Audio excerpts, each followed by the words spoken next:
마태복음 10장 24절에서 39절입니다. 신약성경 15쪽입니다.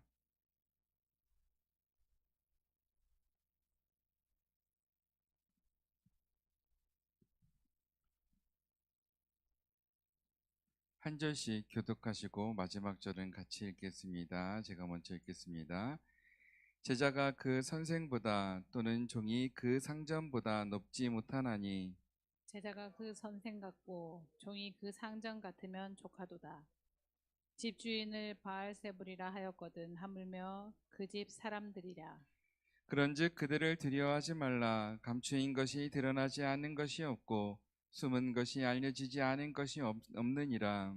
내가 너희에게 어두운 데서 이르는 것을 광명한 데서 말하며 너희가 귓속말로 듣는 것을 집 위에서 전파하라.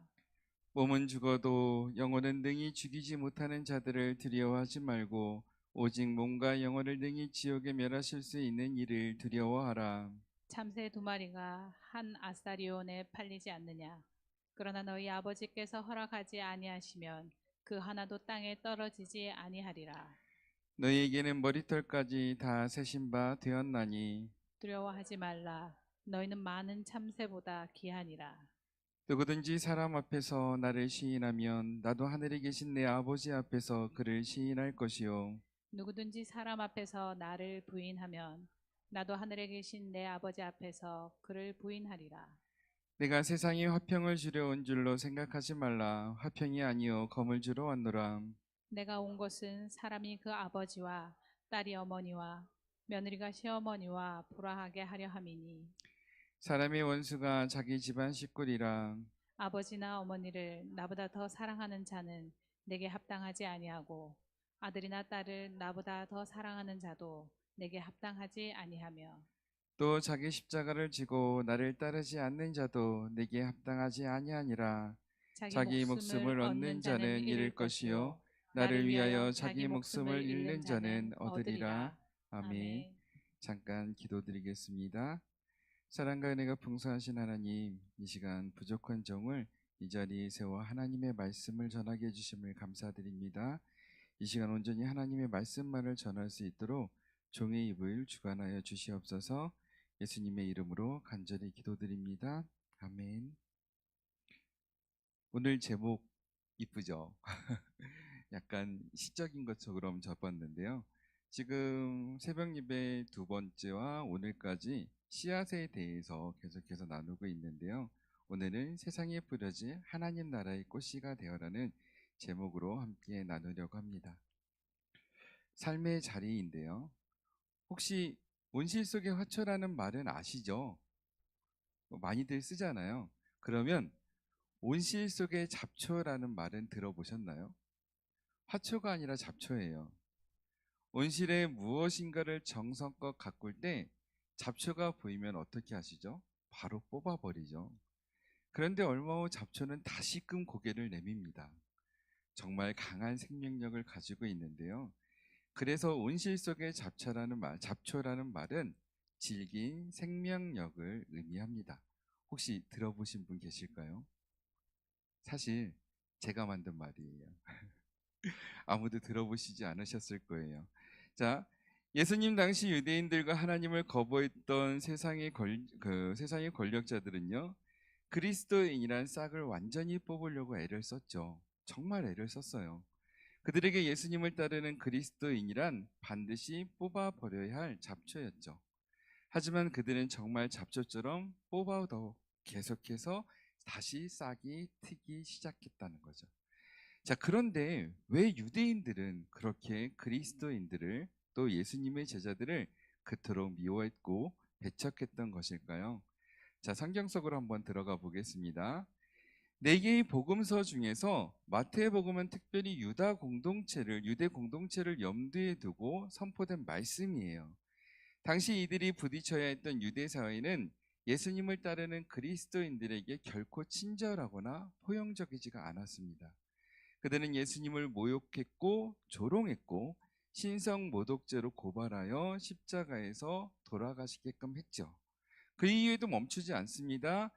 계속해서 예수님을 따르는 사람들을 옥에 가두고 핍박하고 죽이는 역할을 했어요.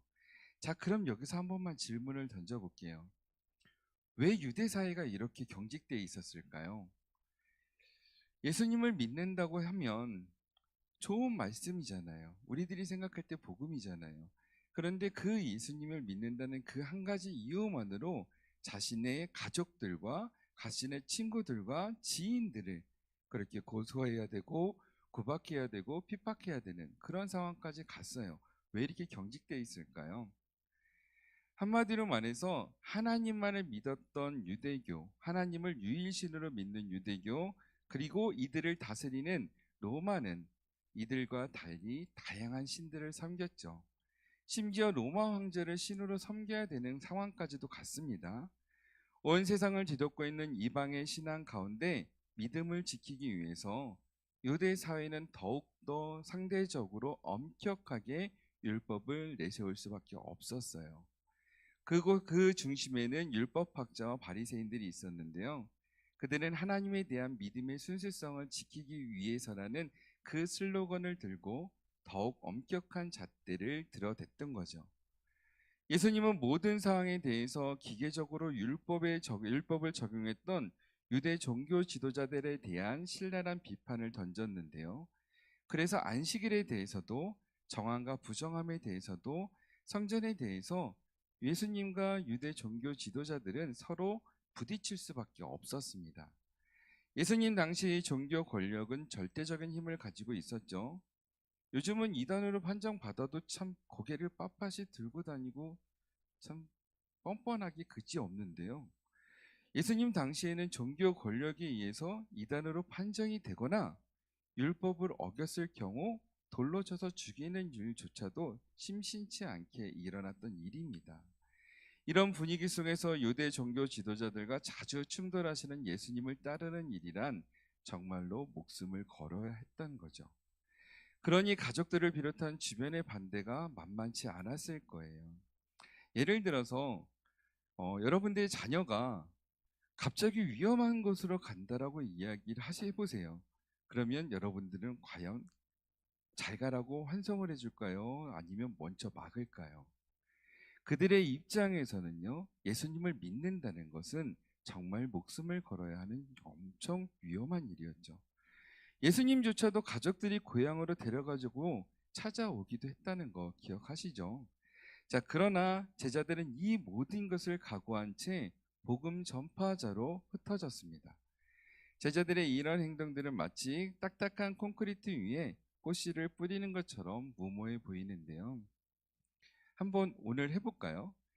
저희 주차장 가기 전에 콘크리트가 되어 있는 땅이 있잖아요. 거기다 씨를 뿌려보고 물을 주고 영양분을 주면 자랄까요?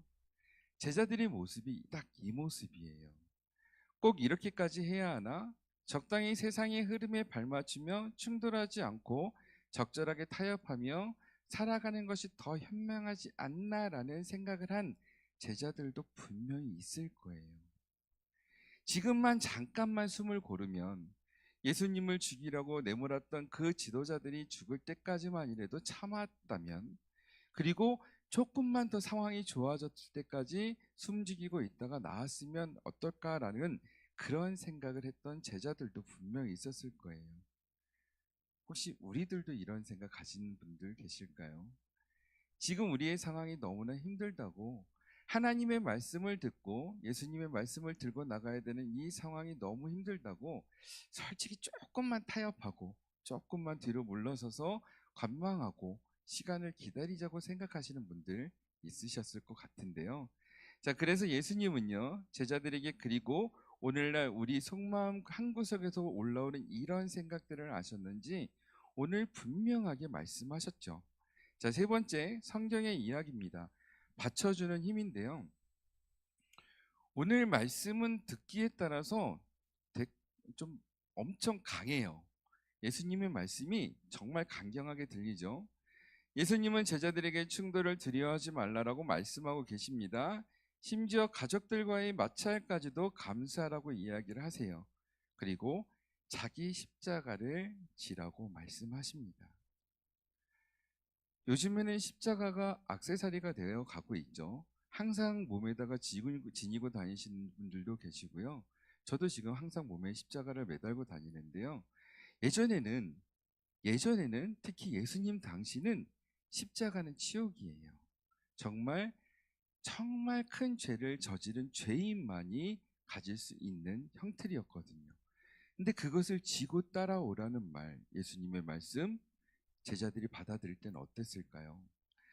선생인 예수님마저도 잡아먹기 위해서 안달났던 적대자들이 예수님의 제자를 가만두지 않을 것을 아셨기 때문에 주죽은 듯이 가만히 있으면 아무 일도 없을지 모르지만, 그러나 예수님의 제자들은 예수님의 말씀을, 예수님의 부활을 증거해야 하기 때문에 아픈 이들을 치유하는 권능으로 예수님이 하셨던 모든 일들을 따라서 해야 하는 제자들을 바라보며 예수님은 이렇게 말씀을 하실 수밖에 없었어요.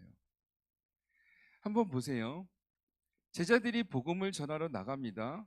딱 봐서, 얼굴을 봐서 저 사람 믿을 수 있을 것 같아. 내가 예수님에 대해서 얘기를 한다 할지라도 나를 고소하거나 잡아가거나 나에게 돌을 던지거나 성문 바깥으로 밀어 던지지는 않을 것 같아요. 그러면 가서 전했을까요? 아니에요. 제자들은 나가서 만나는 사람들에게 복음을 전합니다. 어떤 사람이든지 그 사람의 신분이 어떻든지 상관없이 그저 힘들어하는 사람들에게 예수님의 복음을 전해요. 예수님처럼 그렇게 다가가서 친구가 되어서 그들에게 예수님을 전하죠.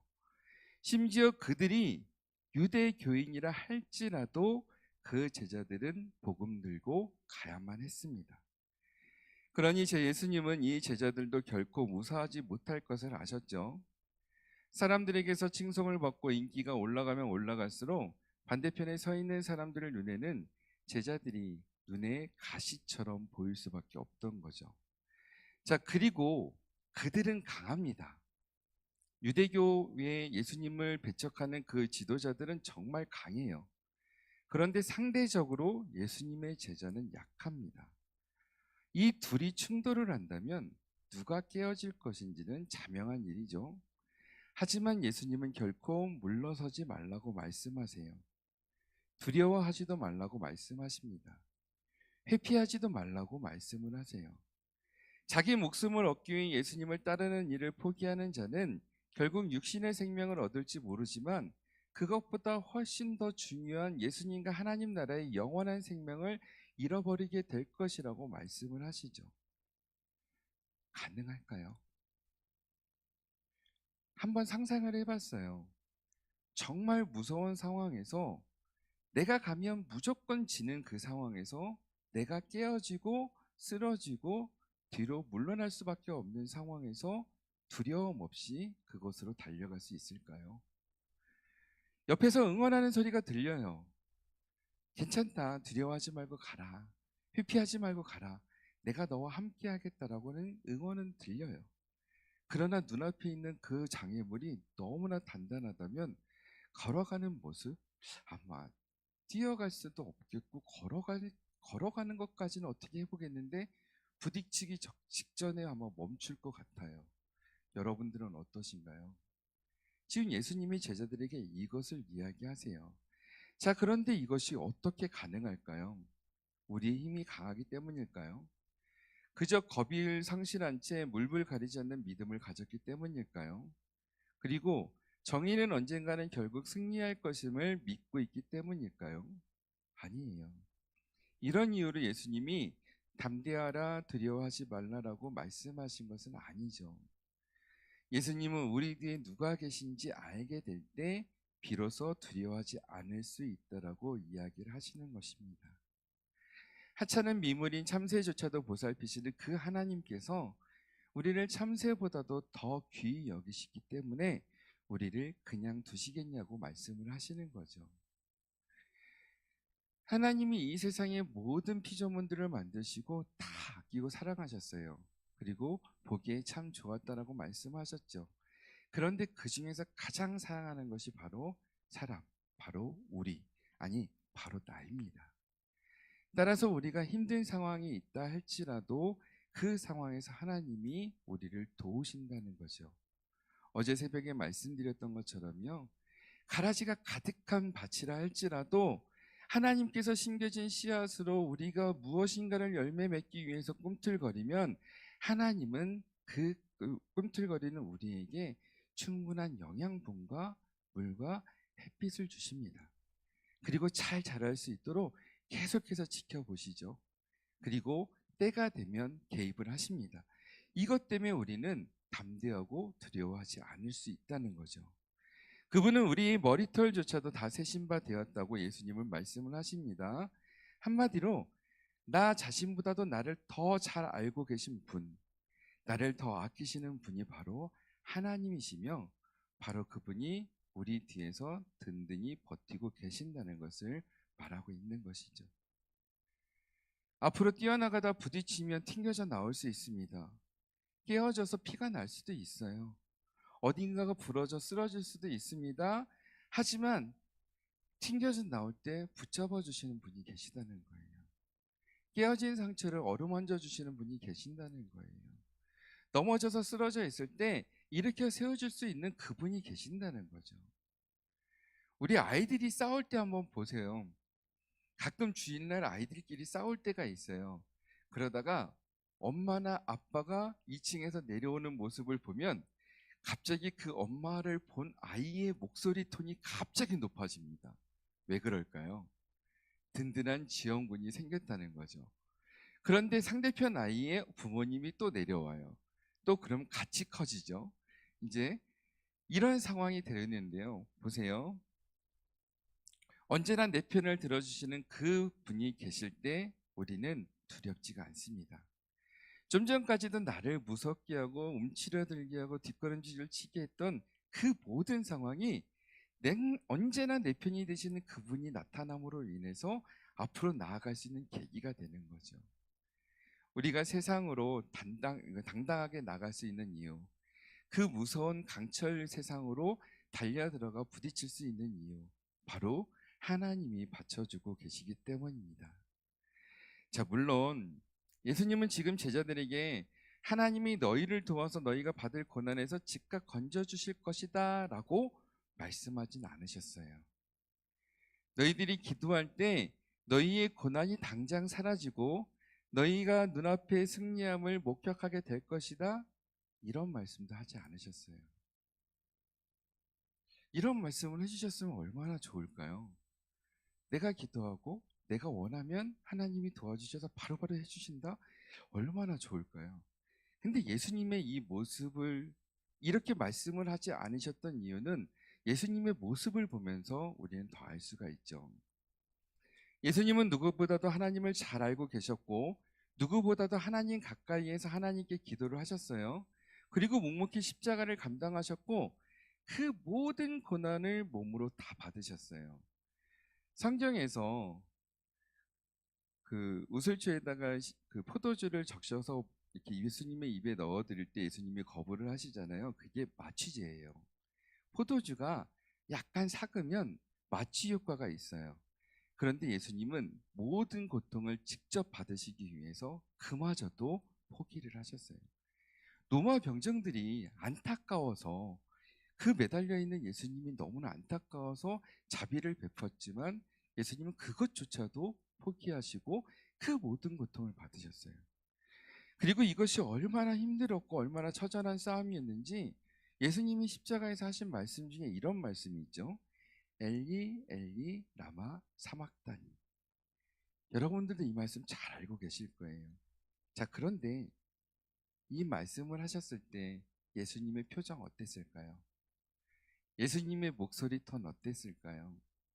웃음을 띠고 미소를 지으며 저처럼 나긋나긋하게 이야기를 하셨을까요? 아니면 진짜 모든 것을 끌어내서 나의 하나님, 어찌하여 나를 버리셨나이까? 나오지 않는 목소리로 그렇게 처절하게 끊임없는 고통을 끌어내면서 하나님께 부르짖었을 거예요. 사랑하는 성도 여러분, 우리가 겪는 고난은요, 패배를 의미하지 않습니다.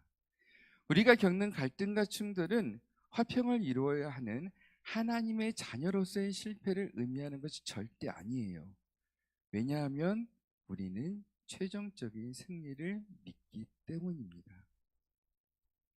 한 아이가 게임을 하다가 실패라는 단어가 나오면 되게 행복해해요. 그래서 아빠가 물어봅니다. 너 이 실패라는 단어가 뭔지 알아? 그랬더니 이 아이가 대답하기를 다시금 도전하라는 뜻이에요 라고 이야기를 한답니다. 우리가 그래야 돼요. 우리가 지금 겪는 고난이 아프다 할지라도, 지금은 앞이 보이지 않는 것처럼 캄캄하다 할지라도 우리는 결국 승리합니다. 하나님이 오실 후 하나님 나라의 승리의 자로 함께 들어갈 수 있기 때문이죠. 우리의 결국은 하나님 나라에서 천국 잔치를 즐기는 모습이에요. 그렇기 때문에 우리는 이것을 경험해 나갈 수 있어야 된다는 거죠. 자, 공동체 이야기를 한번 가볼게요. 제가 공동체 이야기를 잡으면서 부제목으로 맨 땅에 헤딩이라고 한번 접었어요. 맨 땅에 헤딩해 보신 적 있나요? 넘어지면서 부딪혀도 엄청 아프죠. 근데 일부러 가서 뛰어들어서 헤딩을 한대요. 자, 어떤 이야기인지 한번 볼게요.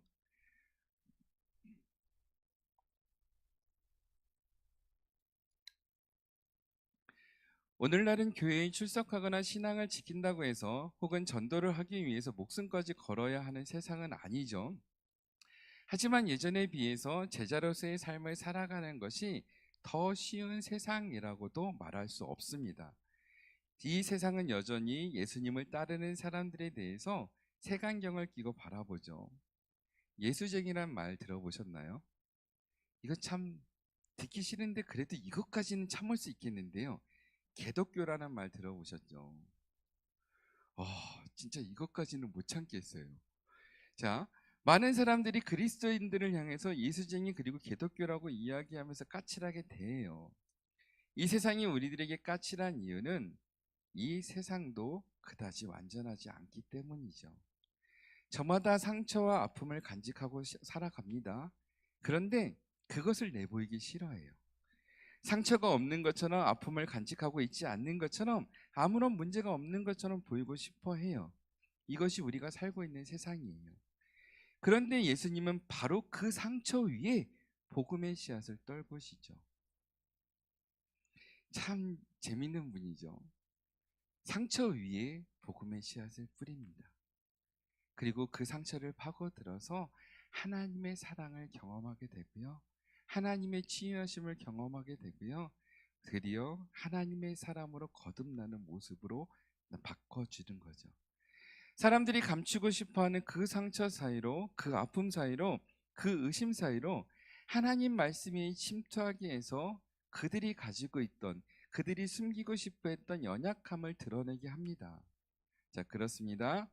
하나님을 안다는 것은요, 또한 그의 사랑을 받아들이는 것은요, 더욱 완전하고 강하게 되는 것이 아니고요. 오히려 우리의 상처를 그리고 우리의 약점을 그대로 드러내는 일이에요. 누구나 감추고 싶어 했던 자기의 민낯이 그대로 노출되는 일이죠. 그래서 세상은 더욱더 자기 신을 껍질 속에 감춘 채 하나님에 대해서, 하나님의 복음에 대해서, 그리고 그 복음을 전달하는 예수님의 제자들에 대해서, 그리고 오늘날 그리스도인으로 살아가고 있는 우리들을 그렇게 거부하고 있는 거예요. 그러나 그럼에도 불구하고 예수님이 우리들에게 말씀하십니다. 나아가라고요. 세상을 향해서 나아가라고요. 그 길 가운데 고난이 찾아올지라도 멈추지 말고, 뒤돌아보지도 말고, 머뭇거리지도 말고 계속해서 가라고 이야기하세요. 목숨을 걸고서라도 그 길을 걸어가라고 말씀을 하시는 거예요. 사실 목숨 누구나 다 소중하죠. 사람들은 본능적으로 자기 자신의 안전을 가장 먼저 생각하기 마련입니다. 그러나 때로는 목숨보다 더 소중한 가치를 위해서 앞으로 나서는 사람들이 있었어요. 그리고 그런 사람들에 의해서 다른 이들의 목숨이 구해지고 정의가 수호가 되고 나라가 지켜지며 하나님의 나라가 확장되어 갔습니다. 자, 그렇습니다. 복음은 우리에게 전해지기 전까지 이름도 없이 빛도 없이 묵묵히 복음을 들고 걸어간 사람들이 있었기 때문에 가능합니다. 아무런 기반도 갖춰지지 않은 것으로 들어가서 때로는 땀을, 때로는 피를 흘린 사람들이 있었기 때문에 가능한 것이었죠. 수많은 핍박과 부대낌 속에서도 꿋꿋이 복음의 씨앗이 되었던 우리 신앙의 선배들이 있었습니다. 그리고 지금 주님이 우리에게 말씀하시죠. 그 길을 걸으라고. 어떤 벽을 만나도, 어떤 고난이 기다린다 해도, 아니 맨 땅에 헤딩하는 것처럼 무모하게 보일지라도 자신의 십자가를 지고 예수님이 걸어갔던 그 길을 따르라고 말씀하십니다. 사랑하는 성도 여러분, 예수님의 이 말씀 따를 준비가 되셨나요? 마지막으로 안호일 시의 꽃이라는 시를 한번 읽어드리고 제가 마무리하려고 하는데요. 안호일 시라는 분의 꽃이라는 시입니다. 꽃씨는 알까요? 아주 조그만 자기 몸이 딱딱한 땅을 뚫게 될 것이란 걸. 꽃씨는 알까요? 아주 조그만 자기 몸이 세상을 물들이는 꽃이 되리라는 걸. 꽃씨는 알까요? 정말 조그만 자기 몸이 꽁꽁 닫힌 사람들의 마음을 열어주는 열쇠가 되리라는 것을. 싹을 틔우기 위해서 씨앗은 캄캄한 흙에서 한참 동안을 묻혀 있어야만 해요. 궁극적으로 자기를 죽여야만 우물 틔울 수가 있는 거죠. 요한복음 12장 24절의 말씀은 이렇게 되어 있습니다. 한 알의 밀이 땅에 떨어져 죽지 아니하면 한 알 그대로 있고 죽으면 많은 열매를 맺느니라. 우리는 여전히 연약합니다. 세상과 부딪히면 분명히 우리가 깨질 거예요. 세상은 그리스도인들에 대해서 여전히 딱딱한 땅처럼 단단한 껍질로 보장한 채 우리를 밀어내려고 할 것입니다. 그럼에도 불구하고 우리는 그 길, 오늘 이 시간 이 이후로부터 그 길을 걸어가야만 한다는 거죠. 묵묵히 그 길을 걸어갈 때 하나님은 그 딱딱한 땅의 틈새에서 우리를 세상에 물들이는 꽃으로 피워주실 거예요. 그리고 하나님께서 그 꽃들로 이 세상을 조금 더 아름다운 하나님의 나라로 변화시켜 나갈 것입니다. 여러분들은요, 이미 하나님으로부터 이 세상에 뿌려진 씨앗입니다. 그대로 멈춰 있지 마시고요. 화려한 꽃을 피고 하나님 나라를 장식했으면 좋겠습니다.